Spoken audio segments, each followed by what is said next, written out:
All right, hello and welcome. Today we are on our mutual client, Lisa and Marine's property over here off of Classic Drive, performing a repair attempt. My name is Garrett. I'm with Rogers Family Roofing, and we're going to go ahead and attempt to repair this shingle due to the wind damage that is here. The shingle that we have been told is the closest match is going to be this Owens Corning Oakridge shingle. This is an Owens Corning Pro 30 AR shingle. And something I want to highlight before we get into this repair here, this shingle right here, as you can see in the measurements, get this underneath here, sorry about that, working alone today. So this shingle right here is measured by the end here, is a 38 3/4 inch shingle. The shingle that we're going to be replacing it with, or that we've been suggested to replace it with, is this 39 1/4 inch shingle. So this Owens Corning Oakridge shingle is not compatible with this current Owens Corning Oakridge Pro 30 AR shingle. It is a different material entirely. And some issues that we're going to run into with this, per manufacturer guidelines, we're unable to cut this shingle in the field.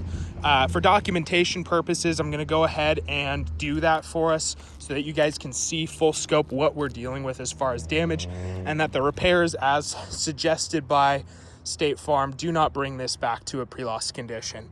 So I'm going to go ahead and swap the camera over here, plant this, get this posted up so you guys can see the whole process of us trying to repair this shingle, and what that's going to do as far as damages here. So got that set up here. The first thing we're going to need to do is get in here with our flat bar and our hammer and take these nails out of this shingle. So I'm going to have to manipulate not only this shingle but the shingles above it as well. I'm going to start by delaminating this shingle, delaminating the two shingles above it. And we're going to get in here to this nail line. I'm going to go ahead and pop these nails out.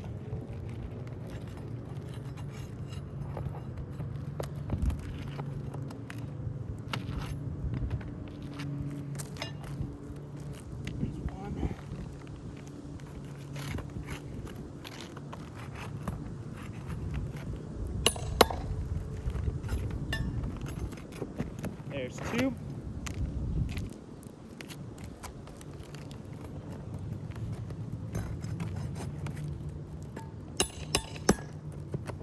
There's three.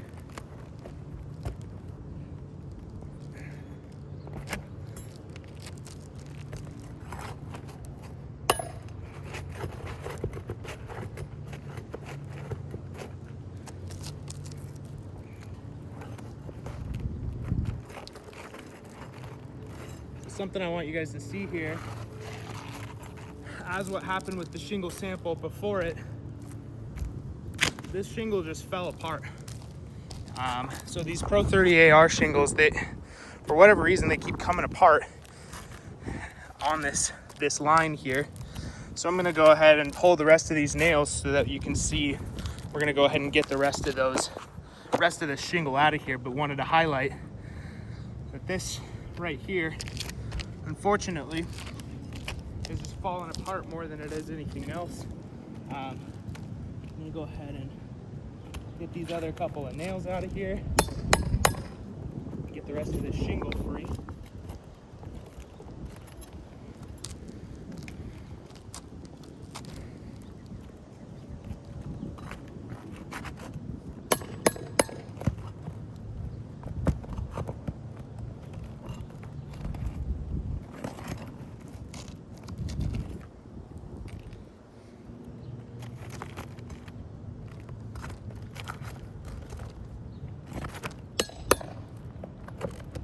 Okay, we got two more nails to go.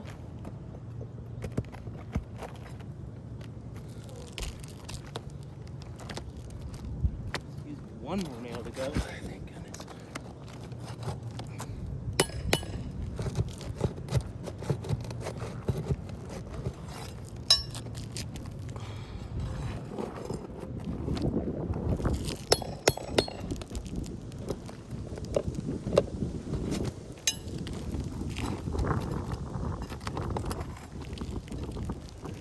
cool. Now that we've got that done, we can go ahead and pull the rest of this damaged shingle out. And I'm gonna show you guys again up close here.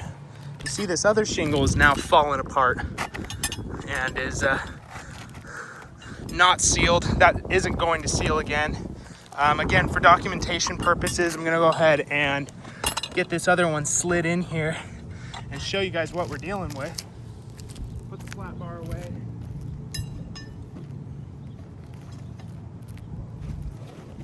We'll go ahead and slide our new Owens Corning Oakridge shingle in here. Get it as close to the reveal as we possibly can. And now we can show you where it's really going to fail. So this overlap right here, as you can see, is about a little over a 1/4 inch overlap on this shingle. And that's going to greatly affect the water sheddability of this roof. Per MSTR or manufacturer guidelines here, I'm not allowed to cut a shingle in the field here. You can cut a shingle on the valley, absolutely. You can cut a shingle at the rake, no problem. But cutting a shingle in the field compromises the tar strip that is supposed to seal this roof and make it to where the water is going to shed off of this roof appropriately. This right here is a leak waiting to happen. I'm gonna go ahead and for documentation purposes here, I'll go ahead and cut this shingle so you guys can see what that's gonna look like when we get this roof closed up for the day. So I'm gonna come in here with my shingle cutter. Make sure this has got the right camera angle. I'm gonna cut this 1/4 inch off.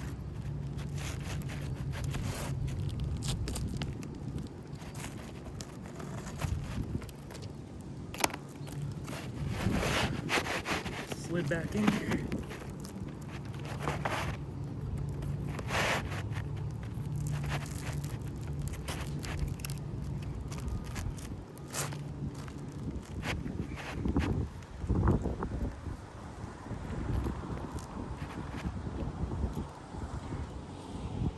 Tried to get as precise as I can with that.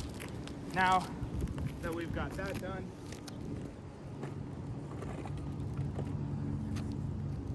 I'm gonna go ahead and jump in here and get this new shingle nailed in. So per building code, we're gonna go back in with the galvanized nails. Just gonna get these separated and get 4 nails put into this, 1 on the first course, 1 on the second course. And I want to note that again, this shingle above it is separating, coming apart at the seams, and there's not really a good way for us to seal that thing back down, unfortunately. Get my 8 nails here.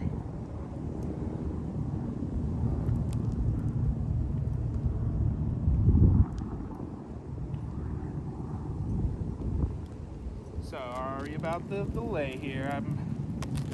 Should have definitely gotten these nails pulled out beforehand.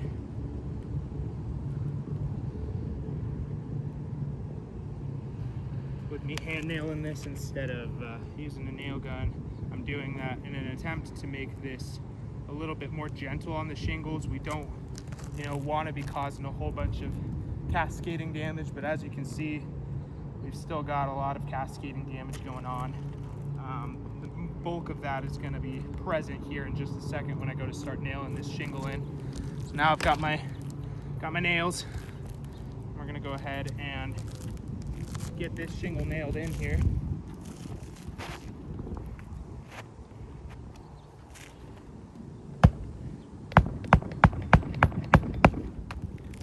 Alright, there's one.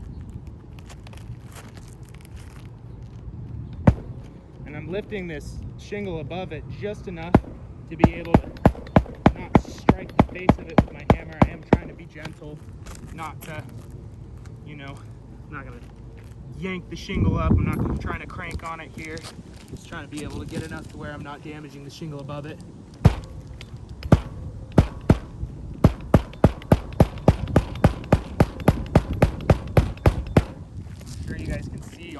granules that are falling off as a result of what we're working on here. Get this last nail in this bottom row.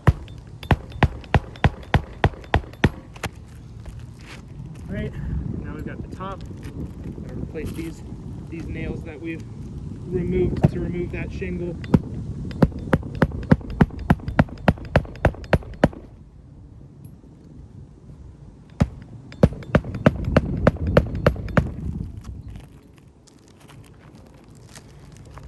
I'm trying to get them back to the holes that were already placed in the shingle.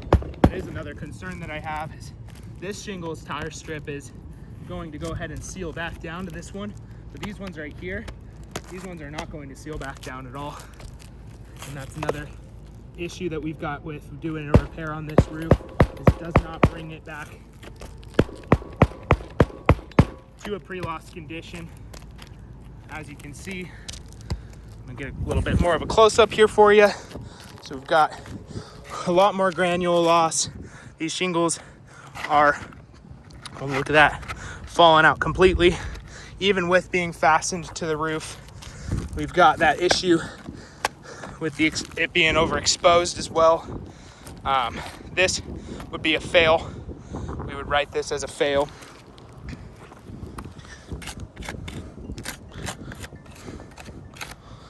This would be a fail and would not bring the homeowner back to a pre-loss condition. Thank you.